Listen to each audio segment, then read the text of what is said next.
This session goes through the full settings process. When you open the settings panel, you'll see a list of materials. If the material you need is missing, right-click on the list and select the plus button to add a new one. You can either choose from the drop-down list or type a new name, including the material, grade, and density.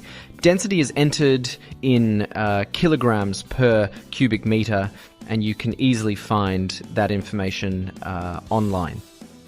Once entered, click OK and the new material will be added. To remove an existing material, select it and press the delete key on your keyboard. This lets you keep only the materials you actually use.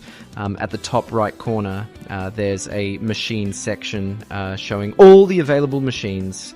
Right-click and choose Edit to update or rename one. For example, if it's your laser machine, give it a name, set the rapid speed, which is the travel speed between cuts, and specify the cost per hour for the cut machine.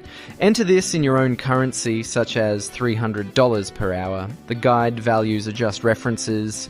You can set your own rates. Once done, click Update to apply the changes to all sheets. Under the sheet section, you'll find the existing materials such as mild steel 1.2 millimeters. You can't modify the thickness or grade directly, but you can edit the sheet size, feed rate, and other related settings. To add a new sheet, right-click on Sheets and select Add New. The new sheet will use the material data you've already entered, set the feed rate, piercing time, and nesting border. The sheet cost is your purchase cost, for example, $100, and the markup represents what you charge your customer. For instance, if you add 30%, you'll be charging $130. You'll also see the hourly rate for the machine, say $250, which can be overridden if needed. After adding the sheet, you can select and delete it if you wish.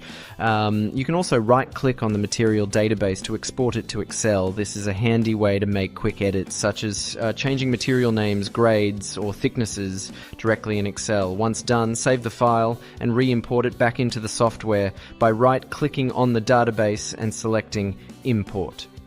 The list may appear blank at first, but after closing and reopening the settings page, your updated data will appear. Lastly, under the miscellaneous section, you'll find standard sheet sizes. You can add new ones by clicking the plus button or delete any that you don't use. This completes the basic setup process.